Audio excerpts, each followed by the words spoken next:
నవీ ముంబైలో బజరంగ్ దళ్ కార్యకర్తపై ఒక గుంపు తీవ్రంగా దాడి చేసిన వీడియో వెలుగులోకి వచ్చింది. అర్జున్ సింగ్ అనే ఈ బజరంగ్ దళ్ కార్యకర్త దుకాణంలోకి చొరబడి లాఠీలు, బకెట్లు, చెప్పులతో అతనిని చితకబాదారు. క్రిస్మస్ సందర్భంగా అర్జున్ సింగ్ సోషల్ మీడియాలో ఒక వివాదాస్పద స్టేటస్ పెట్టారని ఆరోపణలున్నాయి. ఆ స్టేటస్ వైరల్ కావడంతో పెద్ద గొడవ జరిగింది. వీడియోలో అర్జున్ సింగ్ తన మొబైల్ షాపులో కూర్చుని ఉండగా నలుగురు యువకులు వచ్చి ఆ స్టేటస్ గురించి ప్రశ్నించడం చూడవచ్చు.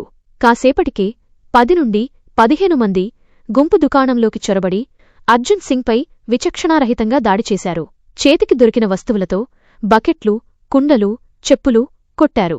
ఎటువైపు నుండి దెబ్బలు పడుతున్నాయో కూడా అర్జున్కు అర్థం కాలేదు. దాడి అనంతరం దుండగులు హెచ్చరికలు చేసి వెళ్లిపోయారు. ఈ మొత్తం దృశ్యం సీసీటీవీ కెమెరాలో రికార్డయింది. దీని ఆధారంగా రబాలే ఎంఐడీసీ పోలీసులు కేసు నమోదు చేసి దర్యాప్తు చేస్తున్నారు. సమాచారం ప్రకారం బజరంగ్ దళ్ కార్యకర్త అర్జున్ సింగ్ తన స్టేటస్లో నాకు ఎవరైనా క్రిస్మస్ శుభాకాంక్షలు చెబితే వారి శరీరంలో మేకులు కొడతాను అని రాశారు.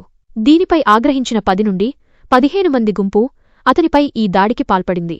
మరోవైపు డిసెంబర్ 25న క్రిస్మస్ రోజున హిందూ సంఘాలు సృష్టించిన బీభత్సం వీడియోలను కూడా చూడండి. భారతదేశంలోని అనేక రాష్ట్రాల్లో హిందూవాద సంఘాలు క్రిస్మస్ వేడుకలను భగ్నం చేశాయి. ది హబ్ ఫుడ్ స్ట్రీట్లో డిసెంబర్ 25 రాత్రి హిందూ సంఘాలు క్రిస్మస్ ట్రీని ధ్వంసం చేసి గట్టిగా జై శ్రీరామ్ నినాదాలు చేశారు. ఈ ఈవెంట్ హోస్ట్ నిర్వాహకురాలు ఏడుస్తూ, మేము కూడా జై శ్రీరామ్ చెబుతాము, దయచేసి ఇలా చేయకండి, అది ఒకరి కష్టం, నాశనం చేయవద్దు అని వేడుకున్నా వారు ఆగలేదు. లక్నో, ఉత్తరప్రదేశ్ హజ్రత్గంజ్లో క్రిస్మస్ జరుపుకుంటున్న వారి మధ్యకు వెళ్లి భజనలు, కీర్తనలు చేస్తూ వేడుకలకు ఆటంకం కలిగించారు. Bareilly, Uttar Pradesh Saint Cathedral church బయట బజరంగ్ దళ్ కార్యకర్తలు గుమిగూడి హనుమాన్ చాలీసా పఠించి క్రైస్తవ మిషనరీలకు వ్యతిరేకంగా నినాదాలు చేశారు. రాయ్పూర్, ఛత్తీస్గఢ్ మ్యాగ్నెటోమాల్లో లాఠీలతో వచ్చిన గుంపు విధ్వంసం సృష్టించింది. ఉద్యోగుల కులం, మతం అడిగి మరీ వారిని బెదిరించారు.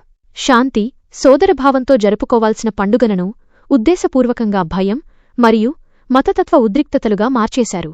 హిందూ సంఘాల గుండాగిరి దేశ ప్రజాస్వామ్యాన్ని అపహాస్యం చేసింది. పండుగలు జరుపుకోవాలంటే భయపడే పరిస్థితికి మనల్ని తీసుకొచ్చారు. మనం నిజంగా స్వేచ్ఛగా ఉన్నామా? లౌకిక భారతదేశంలో నివసిస్తున్నామా? ఈ సంఘటనలు ఒక పండుగను పాడుచేయడమే కాకుండా దేశవ్యాప్తంగా ద్వేషాన్ని వ్యాప్తి చేస్తున్నాయి. ఎన్నికల సమయంలో అన్ని మతాలను సమానంగా చూసే చట్టం, పోలీసులు మరియు ప్రభుత్వం ఇప్పుడు ఎక్కడ ఉన్నాయి? వీరిపై ఎందుకు చర్యలు తీసుకోవడం లేదు? ఈ వార్తపై మీ అభిప్రాయాన్ని కామెంట్లలో మాకు తెలియజేయండి.